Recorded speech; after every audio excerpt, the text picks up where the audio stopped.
Well, he is the criminal playboy who preys on innocent women. He spies on them, then fleeces them. But now we've sent him from the penthouse to the outhouse. It's the moment this wannabe Hugh Hefner and convicted drug dealer snaps and lashes out. Well, there we go. Tony Rostis's parting gift. A sleazy predator who loves taking advantage of young women and pushing our cameras around. Hi Tony, Lisa from A Current Affair. Where are you moving to now? Are you going to pay back the money you owe? Rude, I'm horrible, a creep. And this is his much younger girlfriend and assistant, Brittany Palmer, or Brittany Lavelle, or Brittany Palmer Lavelle, depending on what name she's using on any given day. Don't push me, Brittany. What's your problem?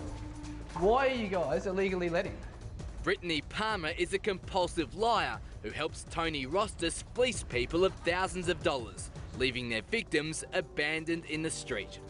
Pretty selfish and they're pretty inhumane. Why do you lie so much? Why do you lie? It's not between me, it's between him.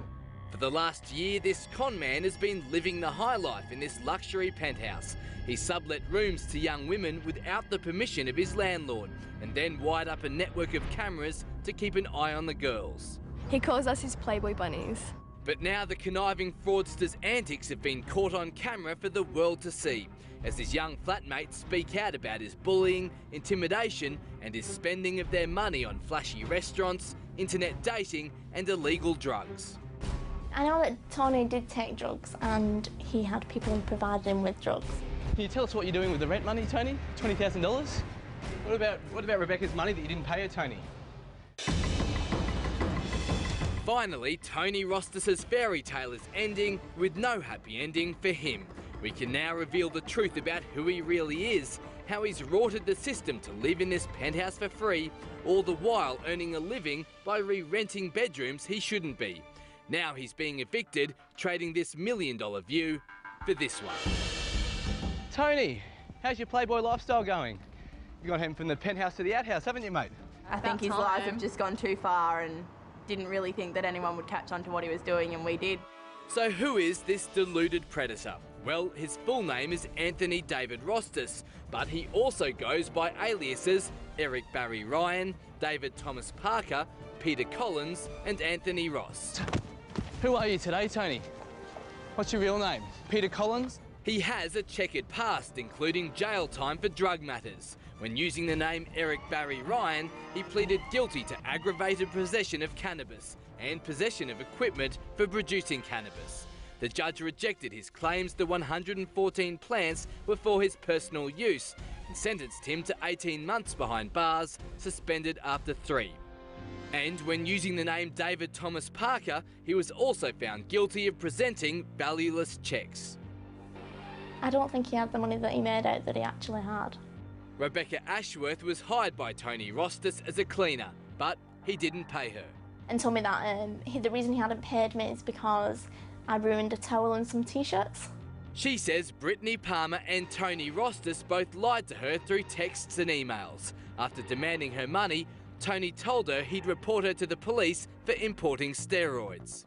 He sent me one back with a lot of abuse, telling me that I had hatched a plan to be a drug smuggler. But Rebecca says it was Tony Rostis who was abusing drugs.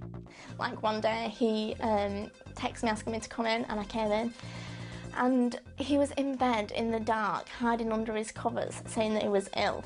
Anyway, I found out off Brittany that he'd had some drugs the day before. Rebecca's claims are backed up by other young women who've contacted A Current Affair.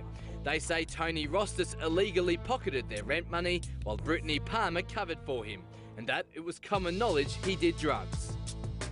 One night, all the roommates made Tony a cake for his birthday, but we had to get him out of his room. So we said, "Oh, come out here, the management lady is here." And he freaked out and flushed all his drugs down the toilet. He slammed the door in our faces, and the next day he said we need to apologise for that because he flushed his drugs.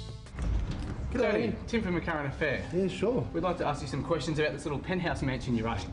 No problem. Can you tell us how many people you've got here? When we first busted Tony Rostis, he'd lured Jewel, Amber and Cody into the penthouse he was squatting in. The only problem was Tony Rostis moved more and more girls into the same bedrooms. He rigged up security cameras, banned visitors and created extreme house rules. Despite a current affair rescuing the girls from the apartment he called his Playboy mansion, Thank you heaps. Really appreciate it after all the stuff we've been through.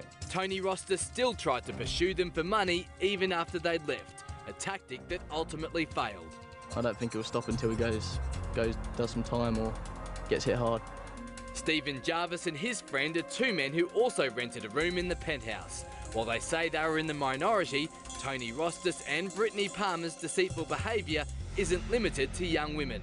In fact, Tony Rostis now owes the real owner more than $20,000 in unpaid rent, while also taking money from up to 8 tenants at a time. It's just, well, a bit devastating really, when you work hard for your money and then they just take it and there's no remorse. That's like it. Hollywood showgirls, it's $20. The guys, it's free for girls. Really? Yeah, so I don't have to pay. Stephen filmed this video of Brittany Palmer talking about Tony Rostis's Playboy antics and how they like to gamble and visit strip clubs. Well, Tony likes to go to the casino first. He set up the camera to record a payment promise from Brittany of bond and excess rent money. He gets lots of money on Thursday night to give you it all in cash on Friday if you want. But that's another con. Tony Rostis knew police were coming to the penthouse one day earlier to kick everyone out. Neither Brittany or Tony told anyone. Instead, they fled in the early hours of the morning. I was woken up by the police coming in and they broke in the door and I didn't know what was going on. Helen Stafford is one of the innocent young women kicked out and left on the street. They knew they had to leave. They've known for a week. One of the police officers showed me an email and it was dated last Thursday and they haven't let any of us know.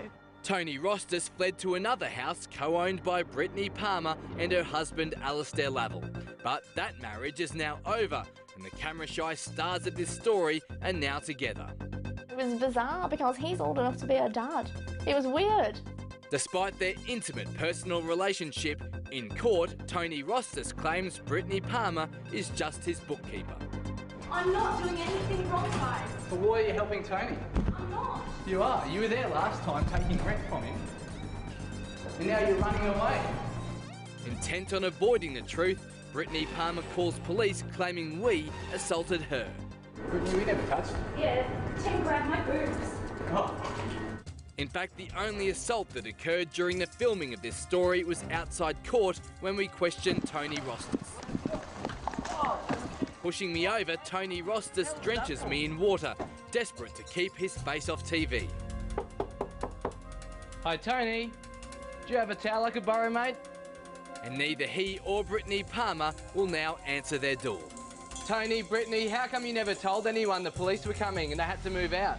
Tony Rostis is now claiming he has a new home to rent out, but he's also been caught on CCTV, suspected of breaking back into the penthouse garage.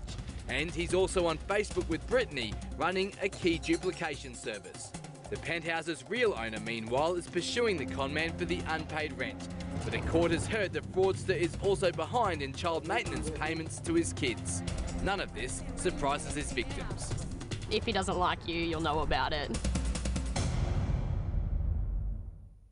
And the real owner of the penthouse has reported the alleged break-in to Queensland Police, who are now investigating.